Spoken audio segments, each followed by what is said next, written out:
podcast Inoku. Episode kali ini aku menghadirkan sosok Cogan, asik. Ganteng ya. Ganteng dan juga seorang pengusaha muda. Kita sambut ya Bang Ari. Halo teman-teman semuanya. Halo Mbak Siva. Apa kabarnya? Alhamdulillah baik. Oh, jadi kita manggilnya Mbak sama Mas aja ya? boleh juga daripada aku kamu kayak. Ya, Mas Ari ini main behind the gun-nya si Molai Satria Indonesia. Pakai Indonesia ya berarti? Molai Satria Indonesia. Iya, kalau nama PT-nya ada Indonesianya. Kalau nama brandingnya? Molai aja. Molai Tactical. Oh, Molai Tactical. Molai Tactical tuh kalau aku sih ngelihatnya dari karena sosial media sekarang yang up to date banget itu Instagram. Kalau aku ngelihat brandingnya tuh dari Instagram toh. Sebenarnya kalau sosial medianya Molai ada apa aja? Sosial media Molai itu kalau misalnya pertama kali kita mulai itu ada Facebook. Tapi kan kalau makin kesini juga target pasar kita tuh jarang yang ada di Facebook. Kita juga udah mulai bikin di Instagram. Jadi Instagram ini sebenarnya munculnya belakangan. Jadi kalau di Facebook itu followernya itu udah 60.000 lebih. Tapi kalau misalnya di Molai ini belakangan sekitar 2014 kalau nggak salah kita baru mulai. Di Instagram. Tapi sekarang juga followernya udah 60 ribuan juga. Iya, aku lihat followernya udah 60.000. Sudah centang biru. Wah, kalah kita. Abis ini Inoku centang biru juga ya guys, jangan kalah. Molai itu udah dari tahun berapa Mas Ari ngedirin Molai? Kalau untuk usahanya tuh dari aku semester 3 itu sekitar 2009. Kalau misalnya pertama kali mulai, berarti udah berapa tahun? 12 ya? 12 tahun. Kurang lebih, aku lihat tahun kemarin tuh sebelum akhir tahun itu abis anniversary ya, yang ke-12. 12. Berarti Mas Ari ini foundernya si Molai? Iya. Atau ada beberapa founder untuk mendirikan si Molai dari 12 tahun yang lalu? Enggak sih, kebetulan cuma aku sendiri waktu itu. Bersusah payah. Asik. Berdarah-darah. Berdarah-darah, luar biasa. Waktu itu kan posisinya lagi kuliah dong. Lagi kuliah semester 3. Kuliahnya di mana waktu itu Mas Ari? Di UGM sih. Jurusan komunikasi. Dari komunikasi kalau kita ngelihatnya kayak nyebrang gitu. Tahu-tahu bisnisnya tactical. Insight-nya tuh dari mana kepikiran 12 tahun lalu bikin gue mau punya perusahaan tactical gitu. Sebenarnya nggak nyebrang juga sih, karena kan kalau misalnya basicnya anak komunikasi itu kan biasanya kan marketing sama branding. Jadi memang di awal-awal kita mendirikan perusahaan itu tuh kekuatan itu memang di marketing sama branding, udah di situ kan. Tapi insight yang didapat pertama kali itu karena pas kita jalan-jalan, saya jalan-jalan waktu itu, saya lihat waktu itu kan hobinya main airsoft. Ya udah intinya sih sebenarnya ngumpulin duit untuk beli airsoft sih. Sebagai selaku anak kosan yang untuk mencari airsoft ini lumayan mahal ya kan. Jadi ngumpulin terus apa ya kira-kira yang bisa dijual. Kita lihat seragam-seragam yang digunakan oleh teman-teman di airsoft itu ya kualitasnya kan masih kurang. Jadi kita coba kita bikin aja deh yang desain sendiri sama kualitas lebih bagus. Ya udah kita masuk coba di sana. Awalnya cuma gitu aja sih. Kita upload, waktu itu masih zaman Kaskus, kita upload di Kaskus, FJB Kaskus, dibikin pre-order, modal 280.000 ya udah di up. Ternyata banyak, ada yang pesan, belum banyak sih tapi ada yang pesan, pre-order makin lama makin banyak. Jadi modalnya untuk bikin satu apa sih namanya Mas? Kayak yang buat anti peluru gitu ya? Supaya nggak ketembak gitu? Belum waktu itu belum. Belum sampai sana waktu itu. Dulu masih seragam biasa aja, seragam untuk airsoft malah spesifik untuk seragam untuk main airsoft aja awalnya. Seragam orang biasa untuk main airsoft. Lebih ke untuk hobi ya berarti lebih tadinya. Lebih ke hobi, tapi desainnya sendiri sama kualitasnya bagus. Memang kualitasnya itu dengan standar militer sih. Dari awal kita memang udah bikin seperti itu. Berarti dari awal Mas Ari tuh udah punya tim gitu? Enggak sih, belum punya tim. Berarti ngedesain sendiri? Desain sekenanya aja, kasih. Bisa gambar nih ya kan, gambar? Kagak bisa. Jadi ya udah gambar aja kasih lihat sama penjahit. Mas bikin kayak gini Mas, ini sakunya kayak gini, sakunya kayak gini. Wah kalau bisa dilihat gambar saya sih sebenarnya janganlah.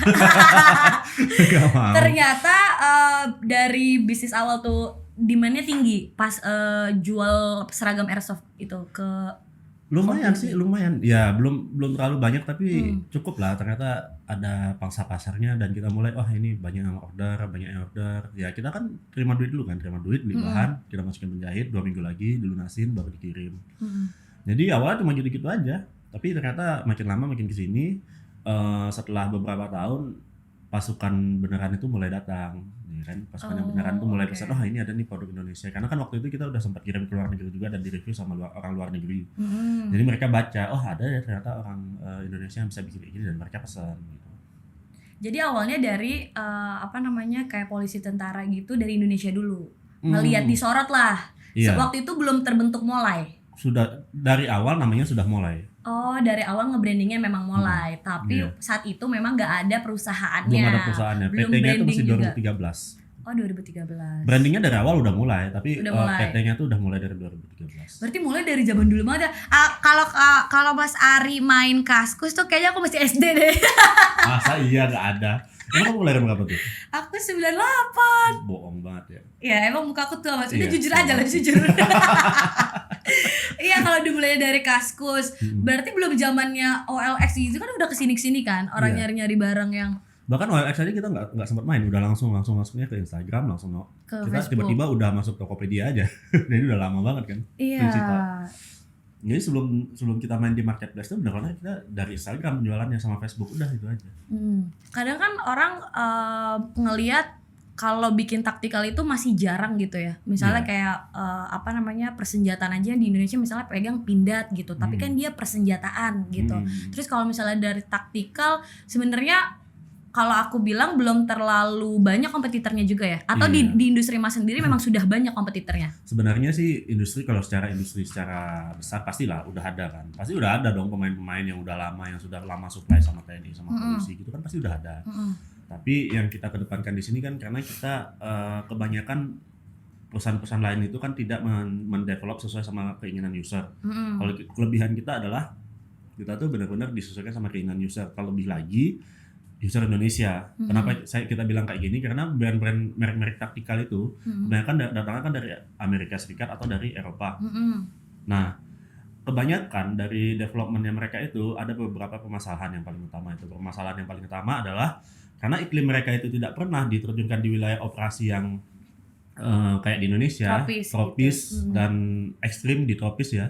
Jadi kebanyakan barang-barang mereka itu juga sampai di sini juga kalah. Yang kedua juga pastinya postur tubuhnya nggak cocok. Kalau misalnya kita develop nih sepatu ataupun tas ataupun seragam gitu kan. Kalau misalnya itu dari brand-brand dari luar negeri dibawa ke sini, itu pasti posturnya nggak cocok. Terutama sepatu sih, sepatu kerasa banget. Karena kalau misalnya sepatu itu kita bawa di Indonesia, kayak kalau orang Indonesia kan, mohon maaf kan lebar tuh, sama kaki saya juga. Jadi kalau misalnya kita tuh ikutin sulasnya sepatunya sana, itu nggak nyaman dipakai di Indonesia. Makanya kita juga develop, wah ini sepatu kita. Seperti ini. Cuman kalau di throwback dari dulu ya, kan Mas Ari itu mendirikan Molay berarti sendiri nih. Founder pertamanya sendiri, ngedesain semuanya sendiri, berawal dari hobi. Terus kemudian ranahnya bisa masuk ke kepolisian, terus juga tentara di Indonesia. Awalnya tuh gimana Mas? Sedangkan waktu itu Mas mendirikan Molay masih kuliah juga.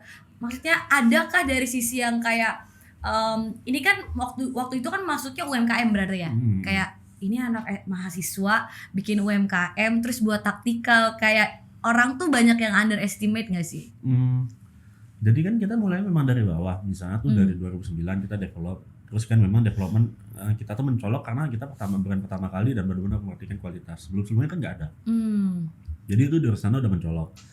Nah, pas 2013-2014 pelan-pelan kita tuh mulai masuk di tentara ataupun polisi. Nah, kita itu nggak masuk langsung tiba-tiba langsung pengadaan gitu enggak, tapi kan dari pengadaan yang di gimana ya, pakai duit pribadinya masing-masing komandan ataupun duit masing-masing anggota. Jadi gue beli dulu deh, gue coba dulu gitu ya. Pakai duitnya mereka sendiri, pakai duit mereka sendiri. Jadi mereka dapat kepercayaan dan mereka juga cerita sama teman-temannya, oh ini nih produk bagus nih, produk Indonesia bagus.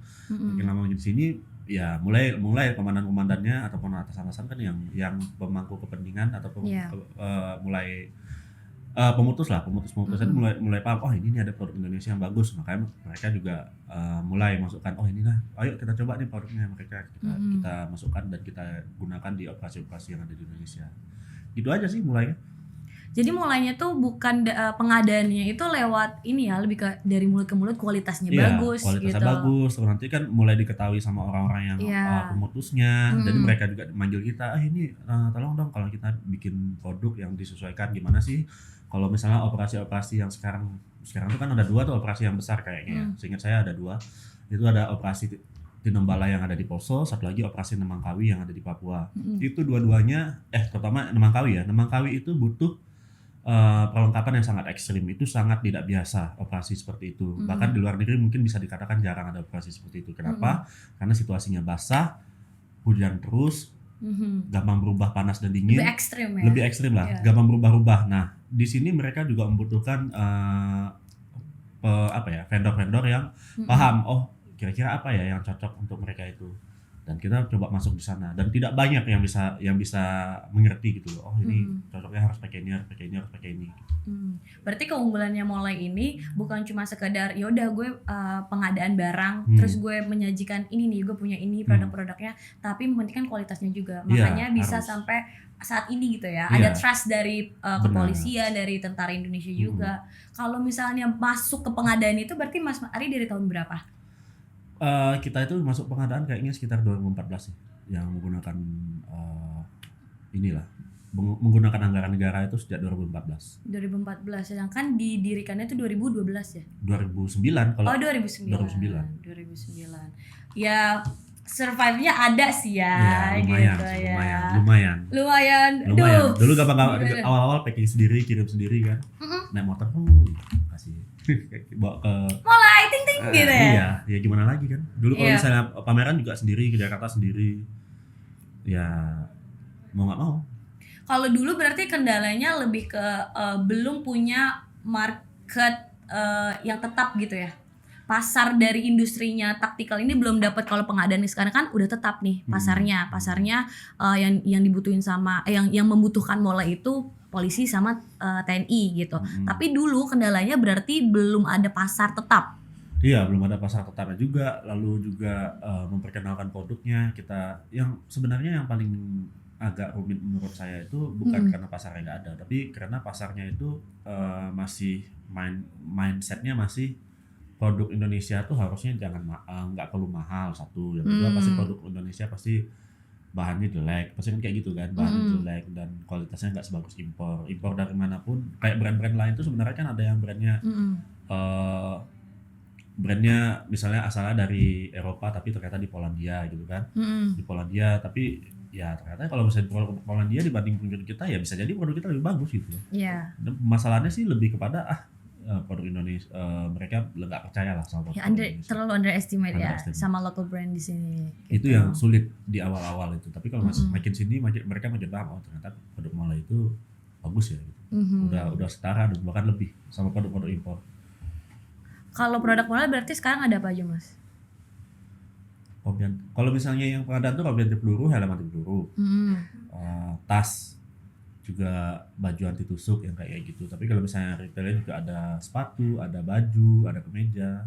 Berarti kalau untuk sekarang masyarakat sipil pun masih bisa beli gitu, maksudnya terbuka untuk umum memang. Masih bisa beli selama itu tidak ada loreng ataupun identitas kesatuan dari Tentara Republik Indonesia. Ya cuman bawa brandnya si Molainya aja itu boleh gitu. Boleh. Oh berarti kalau misalnya pengadaan gitu di setiap produknya tuh tetap ada sign-nya si Molai gitu tetap ya. Tapi jatuhnya jadi kayak misalnya customize-nya dari kepolisian sama dari TNI gitu. Bisa jadi ada customize, tapi kebanyakan sih kita develop, kita yang propose sama mereka palingnya dirubah sedikit-sedikit demi disesuaikan gitu. Tapi kebanyakan kita sih yang develop. Karena kan gimana pun kan mereka mereka memang user di lapangan, kita yang menerjemahkannya dalam bentuk produk kan. Iya. Berarti kalau dia banyak maunya gitu ya dari setiap user nih, gue maunya kayak gini.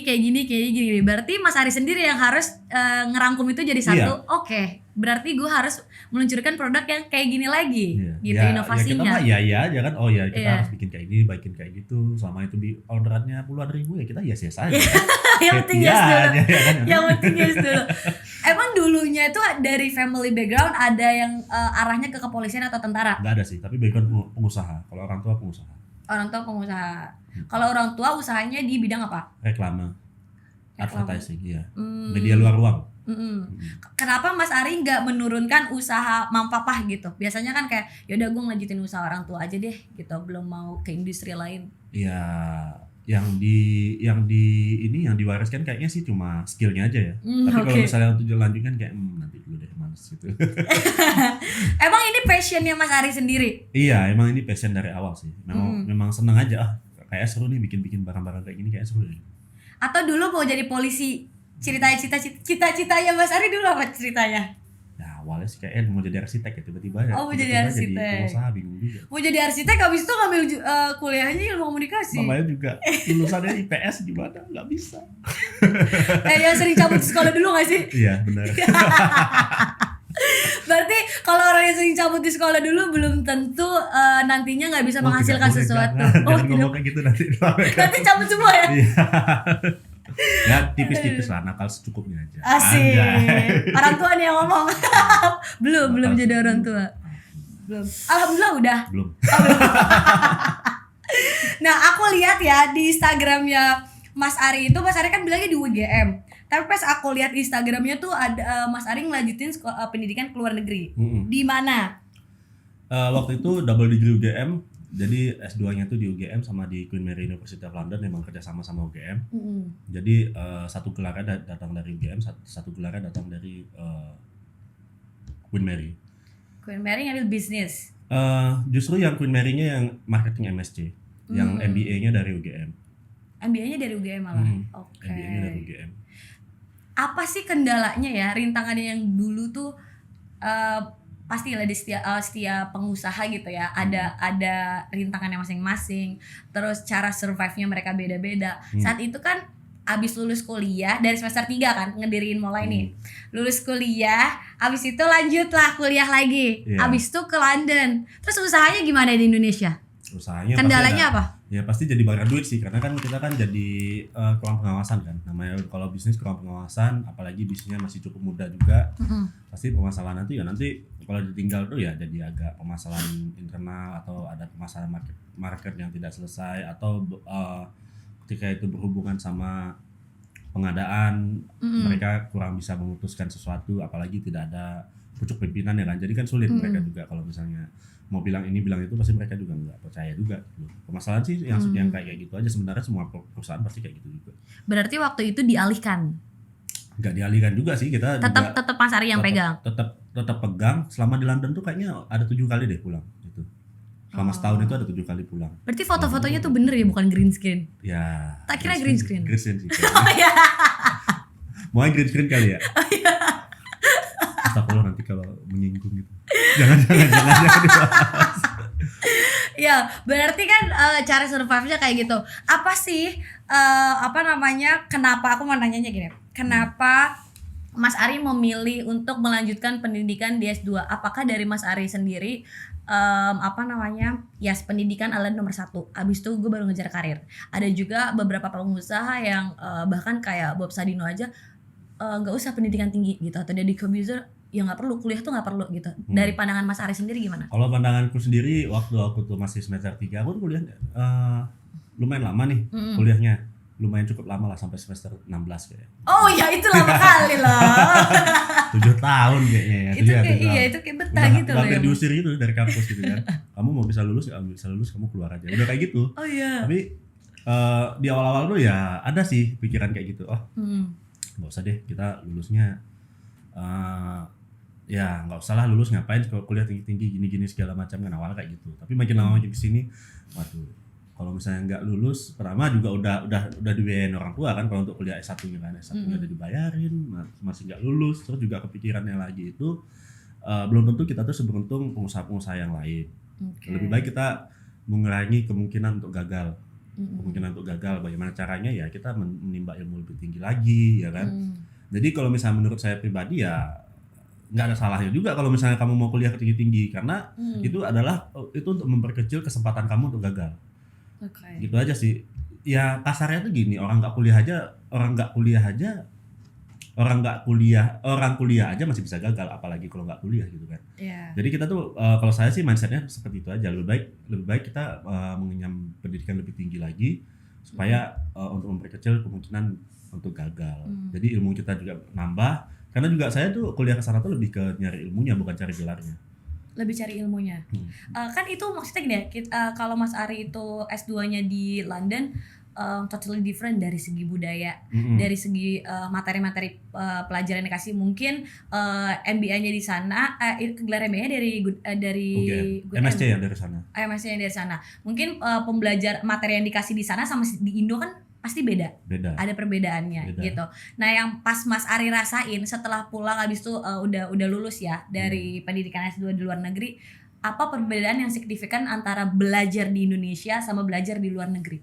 Ya kalau misalnya belajar di sana mereka didn't care sih. Kamu mau datang mau enggak bodo amat, yang penting kamu tuh ujiannya esai kamu ditulis gitu. Jadi kalau di Indonesia kan kemarin waktu itu 3 kali nggak datang aja udah nggak bisa ikut ujian kan? Iya.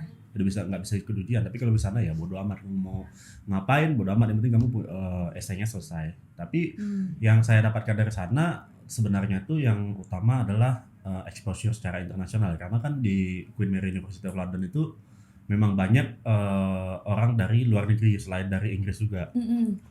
Dari ya macam-macam lah, dari Italia, dari mana, dari Spanyol atau dari tempat-tempat lain, Amerika Serikat kayak gitu. Nah, ketika kita bertemu sama mereka itu kita dapat pengalaman-pengalaman baru jadinya. Ya lebih ke sana sih, karena itu juga jadi ada insight untuk bisnis saya ke depannya. Oh, ternyata kalau misalnya kita berhubungan sama orang lain, terus kita pengen bikin bisnis yang global, ternyata harus kayak gini ya, harus menghadapi orang yang seperti ini. Jadi insight yang utama dibawa sih ya lebih baik untuk merubah Indonesia, mulai itu sendiri jadi perusahaan yang lebih global aja. Lebih ke situ aja sih. Berarti dari mulai pas Mas Ari itu pulang ke Indonesia, start tuh untuk ekspor barang keluar, atau pertama kali London bukan negara yang diekspor? Enggak untuk sih. mulai Dari sendiri? kalau kita kirim dari luar negeri itu udah dari 2011 itu udah pernah kirim ke luar negeri. Walaupun dalam jumlah enggak dalam jumlah besar, cuma sepulangnya dari sana jadi kepikiran, oh ya kita harus buka base nih di Jerman. Kita harus buka base nih di Inggris gitu loh. Karena apa? Karena kita kan pengen expand dan memperkenalkan produk kita ini bisa bersaing sama produk mereka gitu. Lebih kepada ayo kita bawa produk kita ke sana, udah lebih ke situ aja. Tapi udah terrealisasi?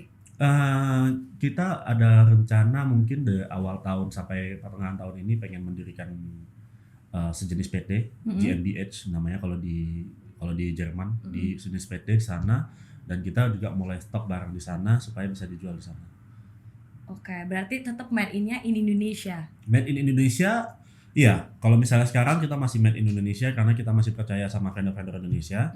Tapi kalau misalnya secara keseluruhan, yang paling penting buat kita ini bukan made in Indonesia-nya. Karena made in Indonesia itu kan sebenarnya menjadikan kita tuh sebagai tukang kan. Itu kan bukti bahwa kita itu cuma ya jadi tukang bikin aja gitu loh. Tapi ketika yang paling penting itu adalah brandnya asalnya dari mana. Brandnya asal dari mana, kalau misalnya bikinannya mana ya terserah suka kita, tapi ketika brandnya itu asalnya dari Indonesia, brand kan jauh lebih kuat daripada produk. Iya.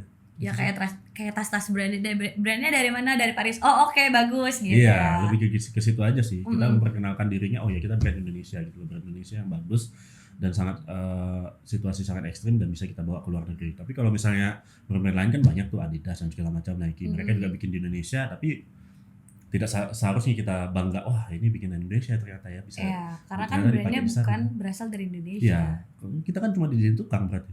Iya. Iya kan? Cuma tukang bikin aja, tukang bikin dibawa ke sana, udah gitu aja. Berarti kalau di Jerman itu pastinya lebih ke pengadaan barang juga untuk tentara sana? Enggak, karena kalau misalnya di Jerman atau di Amerika Serikat itu kan kultur mereka itu bukan sipil ya, sipil atau ex-militer. Ex-militer itu kan banyak di sana. Dan mereka itu cenderung ke arah ketika mereka itu pensiun dini dari militer, mereka itu akan menjadi konsultan di bidang pertahanan. Mereka sering melatih gitu kan, melatih tembak, melatih pasukan khusus yang seperti itu. Nah, kita lebih ke support ke mereka itu, dan juga nanti arahnya ke belakangnya itu juga mudah-mudahan produk kita dikenal secara ya dari tentara-tentara sana yang aktif juga. Tapi kita penetrasinya mulainya dari teman-teman kita yang ex-militer ini. Lebih ke sana arahnya. Insya Allah di tahun 2022 ini. Ya, mudah-mudahan. Kantornya tuh di mana sih Mas mulai ini? Kantornya di Jogja. Berarti biasanya dari Jogja. Base besar dari Jogja. Produksinya di Jogja juga. Produksi sih ada yang di Klaten, ada di Surabaya. Yang di Jogja itu cuma tas. Di Jogja cuma tas. Dari sekian banyak produknya mulai ini, yang permintaannya paling banyak itu produk yang mana? Permintaan paling banyak kalau misalnya sekarang lagi sepatu sih. Sepatu itu di hari Sepatu. pertama kita udah kirim 500 pasang hari pertama. Sampai kita kelabakan sama beberapa hari selanjutnya. Ya, itu maksudnya untuk general tuh, dijual bebas juga. Dijual bebas kalau itu. Oke. Jadi 500 tuh beda-beda orang yang punya. Oh ya. Iya. Berarti ini ya, apa namanya, mereka benar-benar ngikutin malah tuh up to date banget gitu. Iya. Dan mereka ngerasa cocok, taste-nya masuk nih. Meskipun gue pakai regular misalnya gitu. Aku ngeliat sneak peek Instagramnya Mas Ari kemarin buat sepatu, ada yang pilihannya buat perempuan. Terus juga apa namanya, pilihan sepatu buat laki-laki yang lebih casual. Kalau kita lihat kan sepatunya apa sih Mas yang kayak buat polisi namanya apa? PDL ya, sepatu PDL yang Sepatu tinggi kan? PDL, ya. Terus Mas Ali kan ngeluarin lagi yang lebih bisa sneakers lah ya. Iya. Sneakers. Ternyata yang permintaannya paling tinggi itu yang mana? Kalau sekarang karena kita tuh basicnya tactical, tetap sepatu PDL itu tinggi banget dibanding sepatu yang arahnya lebih casual ya. Sebenarnya itu sepatu tactical juga, cuma modelnya lebih casual, udah gitu aja sih. Tapi sebenarnya itu ada fitur-fitur khusus juga dan bisa dipakai untuk dinas sebenarnya. Bukan dinas sih, operasi khusus. Udah bisa dipakai untuk operasi khusus. Iya. Berarti lebih apa ya? Lebih kuat dari sepatu sporty biasa gitu ya? Pasti. Kalau itu udah pasti karena dengan standarnya sendiri tetap menggunakan standar militer, tapi kita modelnya ini seperti lebih ringkas, lebih simple, lebih enak dikenakan sehari-hari, atau juga penggunaannya itu untuk kegiatan sehari-hari itu nggak aneh gitu. Lebih ke situ aja sih. Tapi sebenarnya fitur-fitur yang kita tawarkan itu sama aja kayak sepatu PDL gitu. Cuma bedanya kalau PDL kan tinggi dan lebih melindungi, kan itu aja lebih Tapi PDL kan berat bukan ya Mas? Enggak sih, kalau sepatu ini yang saya pakai ini sih 380 gram satunya. 308, berarti nggak Ya, tahu. kurang lebih kayak sepatu Air Force One-nya Nike lah. Oh ya, segitu rasanya gitu. pakai tuh kayak gitu. Karena kalau aku ya orang awam ngelihat gitu kayak kok berat gitu kayaknya gitu kan. Itu kelihatannya aja. Kok serem, takut keinjek gitu ya kan. Sekarang kan kan. Iya, karena kan sepatunya tinggi kan. Iya. Tinggi terus bawahnya tuh ada apa namanya? Keraji apa namanya? Ya itulah. Jeruji, ya kayak itulah. Kok serem gitu kayak takut keinjek. Nah, kalau sneakersnya tuh lebih trendy, aku lihat kemarin di Instagramnya Mas Ari. Lebih ada pilihan warnanya juga, ada yang loreng, ada yang putih, itu bisa untuk perempuan sama laki-laki. Iya, semua itu sih kita mau targeting, itu persiapan kita, salah satu persiapan kita juga untuk masuk ke pasar internasional sih. Jadi kita juga udah mulai memperkenalkan ya, ini produk kita ini bisa dipakai sama cewek juga, bisa dipakai sama cowok juga gitu loh. Dan bisa dipakai sehari-hari juga. Kita memperkenalkan bahwa ini loh barang-barang taktikal itu tidak hanya digunakan untuk militer aja gitu loh, atau polisi aja, tapi bagi orang-orang yang memang butuh produk-produk yang kuat dan bisa digunakan sehari-hari, dan dia juga berusaha untuk survive dalam hidupnya. Apa sih yang dirasain Mas Ari, karena 2 tahun terakhir ini kan kita dalam masa pandemi ya, berdampak banget nggak sama industri taktikal sendiri, terutama perusahaan mulai? Iya, pasti ada lah pasti kan, karena kan dari pemerintah sendiri ada beberapa pengalokasian dana yang tadinya dijadikan untuk belanja barang kayak kita ini kan, barang-barang taktikal, tapi diarahkan untuk penanggulangan COVID seperti itu kan.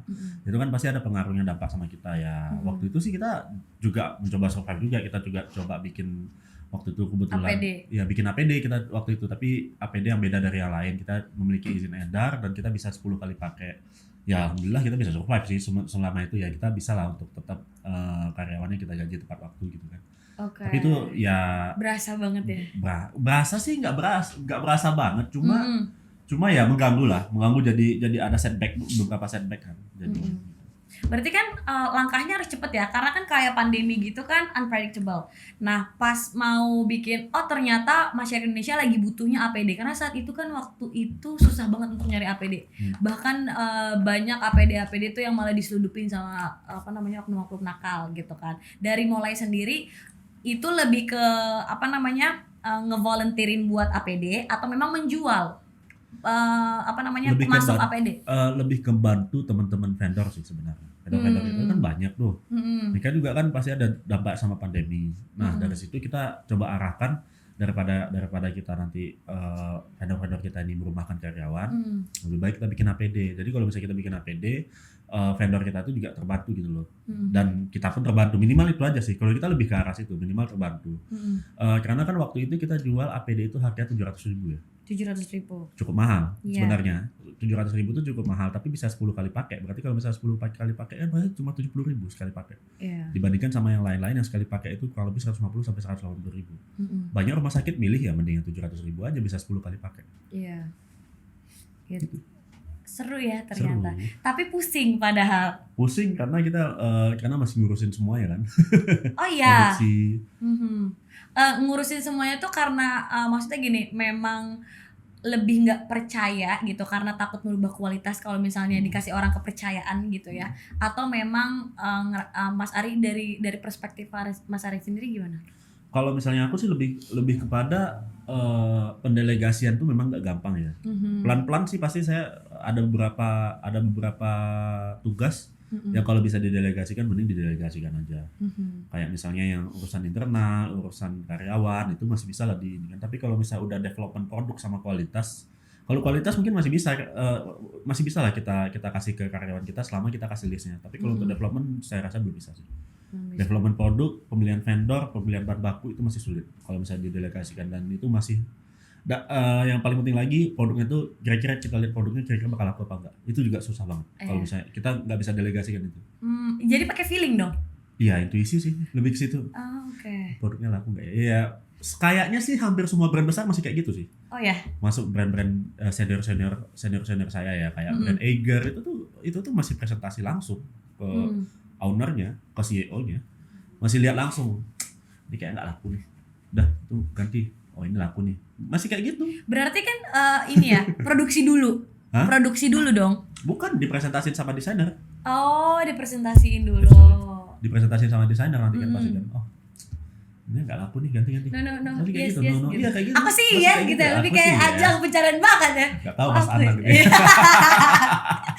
Aku sih yes, gitu. Berarti ya intuisinya itu yang mahal karena kan kalau foundernya sendiri udah tahu susah payahnya ngebangun ini semua gimana, tahu pasarnya tuh sukanya yang mana gitu. Sebenarnya kalau as a founder si Mola ini, Mas Ari tuh ada ininya nggak sih, maksudnya hitungan analisisnya sendiri kayak pasar gue tuh kesini, kalau pasar gue ini lebih nggak masuk, lebih gue nggak bisa jualan sama sekali.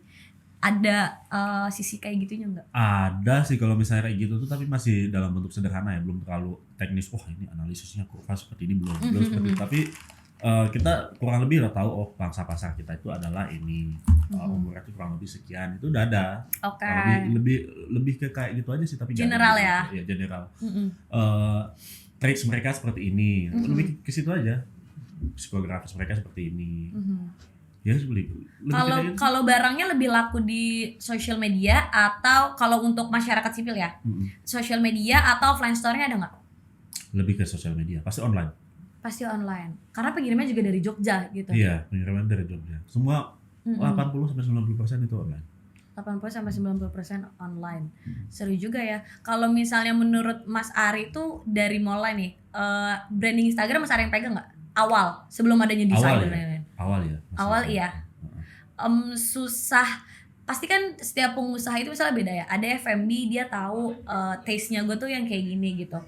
Apa sih suka dukanya membangun sosial media yang sekarang akhirnya dikenal sama orang gitu. Nge-brandingnya tuh yang susah seperti apa dan akhirnya bisa berhasil tuh gimana?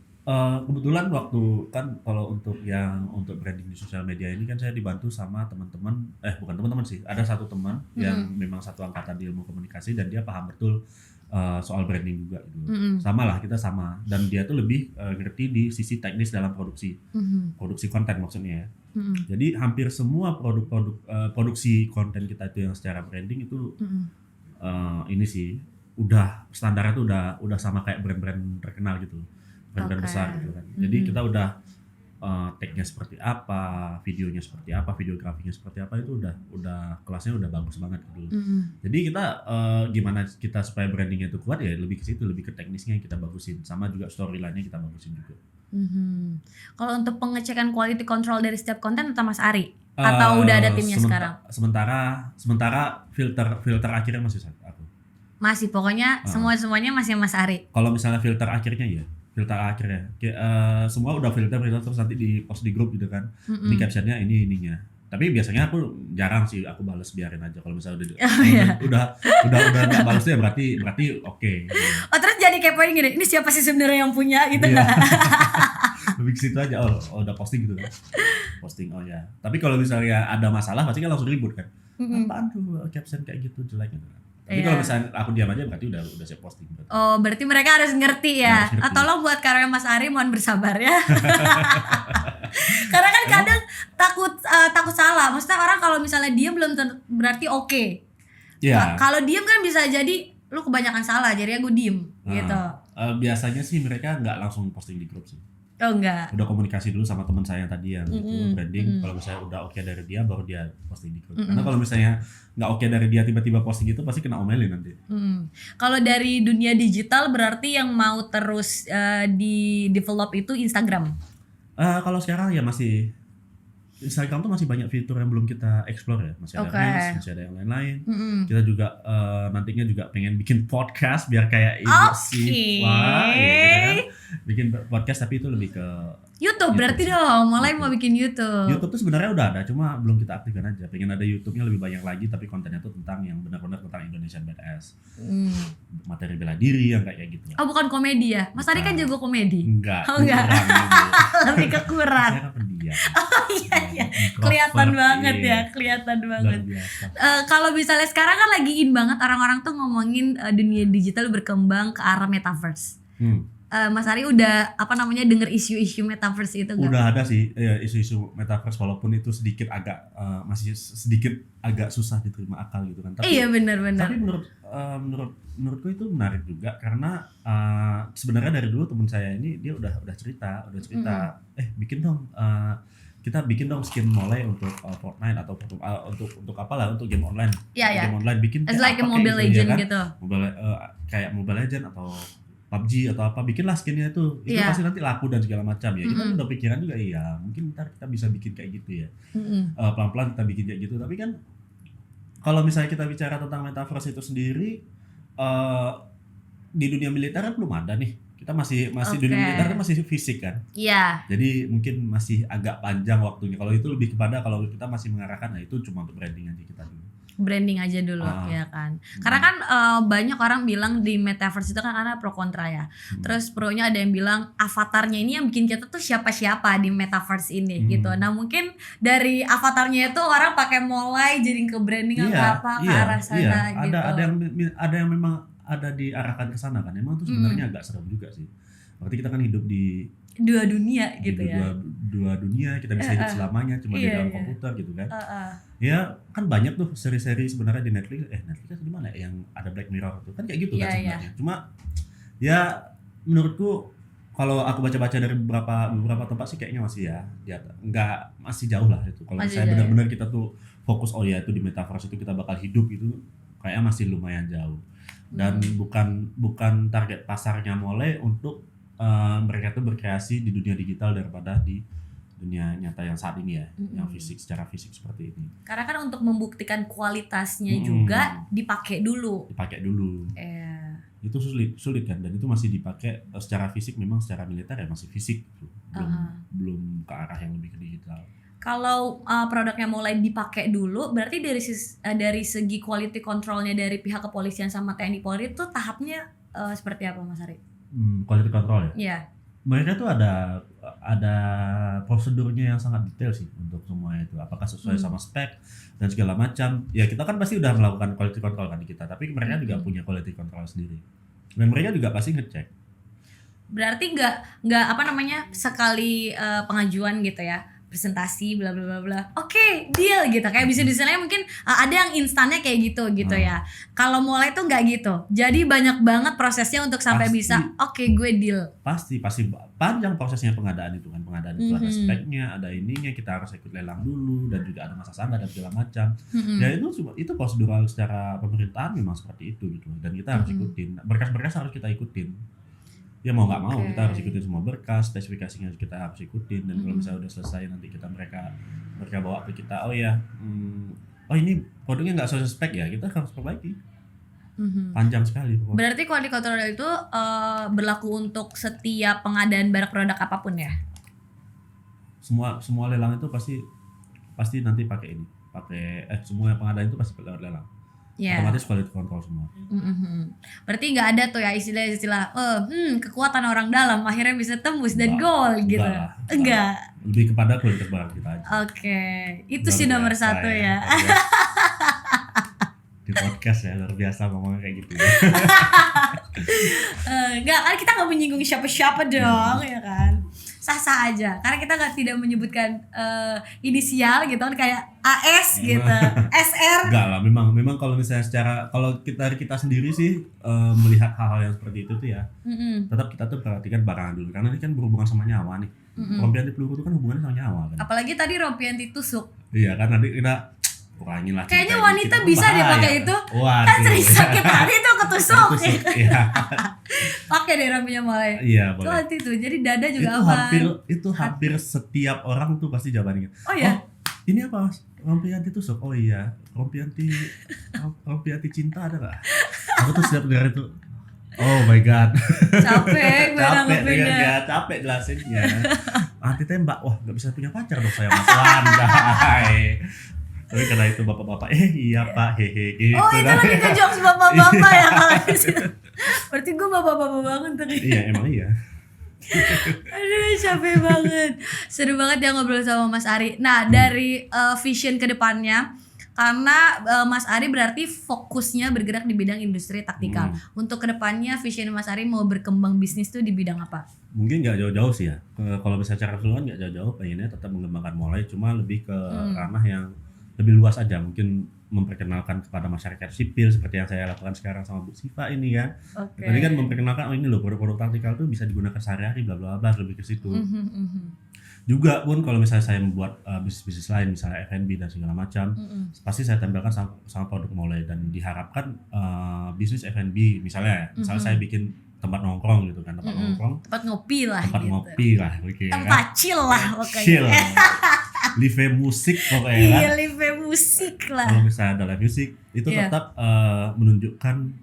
menunjukkan value-value yang ada di mulai. Ada produk kita, ada value yang kita angkat, value kita nih produk-produk Indonesia yang sangat kuat dan baik gitu. Lebih ke situ aja sih, kita pengennya tetap mensupport produk mulai secara keseluruhannya aja.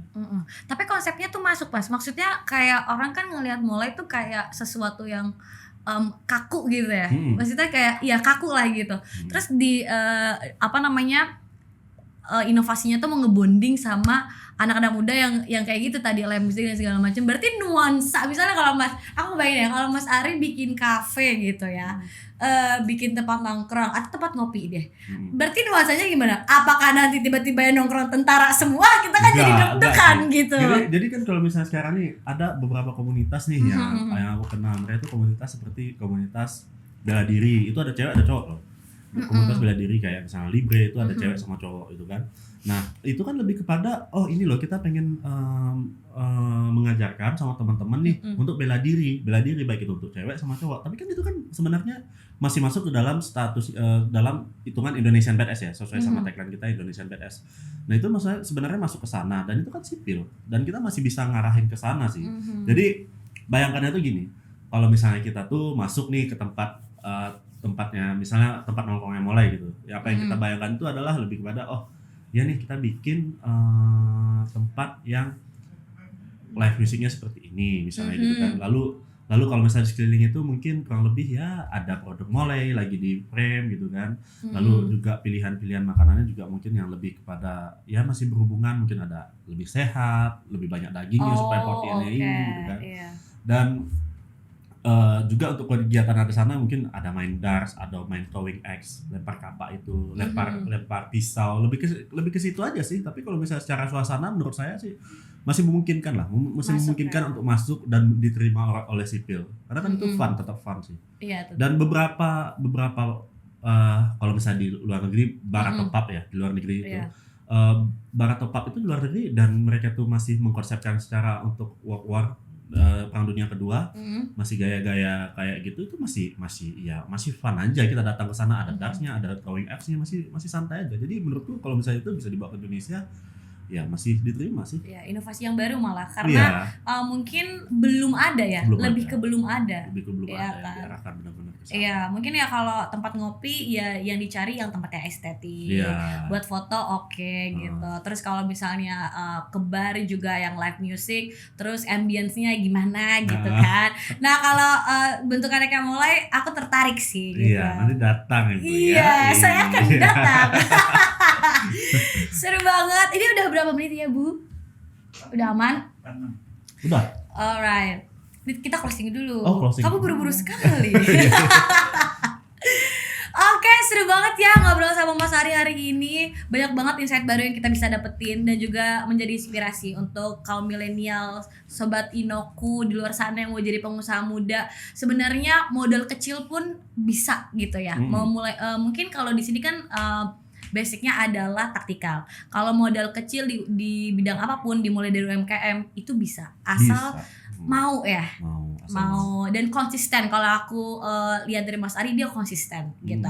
Mau cobaannya waktu itu kuliah gitu kan, abis itu bisnisnya pandemi, sekarang tetap bertahan karena konsistensi. Oke. Thank you so much Mas Ari udah datang ke Podsku. Oke. Semoga sukses selalu, mulai semakin maju. Asik ya. Oke semuanya, next episode boleh request di kolom komentar mau kita hadirkan bintang tamu siapa, dan jangan lupa like, comment, dan subscribe. Bye. Saat pertama kali